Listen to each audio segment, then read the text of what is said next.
Cara buat konten tanpa memperlihatkan wajah itu gampang banget asal tahu caranya ya. Tinggal nggak liatin aja wajahnya. Terus fokusin liatin produk yang kamu jual. Nih, Kanisa berhasil tembus 52 juta dengan live tanpa memperlihatkan wajahnya. Dan berhasil menjadi top creator di niche-nya. Gimana caranya? Gini caranya. Yang pertama, cari produk yang lagi trending, yang nggak gampang didapetin di toko offline biasa. Atau kalaupun gampang didapetin di toko biasa, pastikan itu produk harganya lebih murah beli online. Nah, Kak Nisa milih jual daleman seamless yang lagi trending. Jadi, Kak Nisa nggak perlu susah payah branding soal produknya lagi karena udah trending. Orang udah pada tahu daleman seamless itu kayak gimana sih bagusnya buat cewek-cewek biar kalau pakai celana itu nggak nyiplak jejak dalemannya. Karena daleman seamless ini udah semacam terobosan baru nih di dunia perdaleman ya. Nah, silahkan nih sekarang teman-teman coba pilih produk yang lagi trending karena ini penting ya. Nah, biar pemula seperti teman-teman nggak ngeluarin usaha ekstra hanya untuk naikin produk. Justru kalau produknya udah naik alias trending, dari sini teman-teman sebagai pemula jadi lebih mudah dikenal ya kan? Itu kuncinya. Terus yang kedua, coba buat konten bervariasi tapi tetap satu niche. Variasi ini bisa disebut dengan pilar konten. Yuk kita lihat. Nah, ini jenis konten tentang produk yang dijual.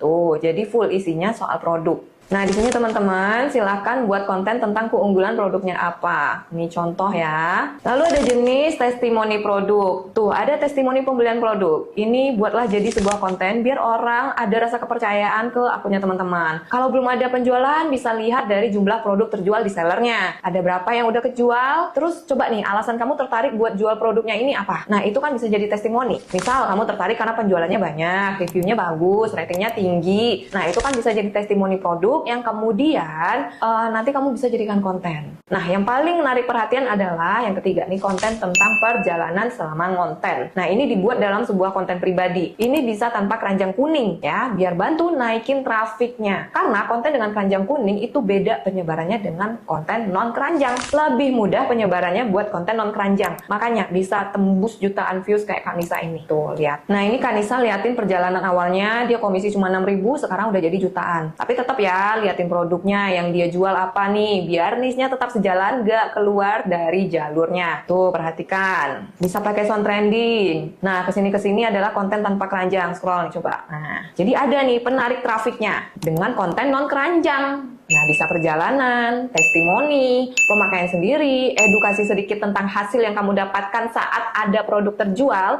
atau proses pembuatan video di belakang layar saat kamu jual produk. Nah, itu dia cara bisa menjual di TikTok meskipun tanpa memperlihatkan wajah. Yang pertama, pastikan jual produk yang trending, biar mudah dijual. Kamu juga harus paham soal produknya dan suka sama produknya ya. Jangan jual produk yang kamu sendiri nggak suka atau kamu nggak pakai. Nanti akan berpengaruh ke tips yang kedua. Apa tips yang kedua? Memvariasikan konten. Nah, kalau kamu nggak suka produk yang kamu pilih, kamu nggak ada nih pengalaman dalam memakai produknya juga. Atau kamu juga nggak punya pengetahuan tentang produk yang kamu jual. Makanya, kamu kesulitan memvariasikan konten. Betul? Nah, kamu tuh akan fokusnya ke konten dengan keranjang kuning terus tanpa bisa punya ide buat ngembangin akun dengan menarik trafik dari konten tanpa keranjang kuning. Bisa dipahami ya teman-teman ya?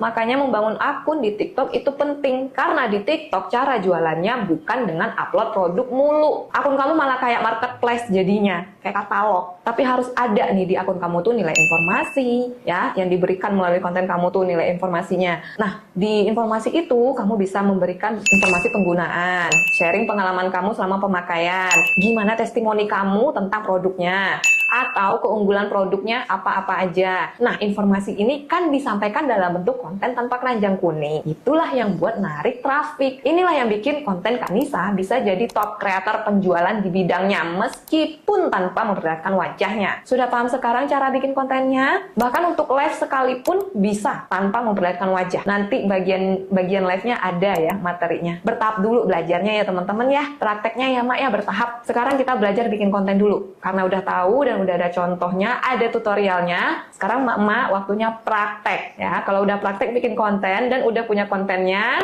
kita lanjut materi selanjutnya tentang tutorial cara menautkan keranjang kuning di video. Silakan ketik tautan produk.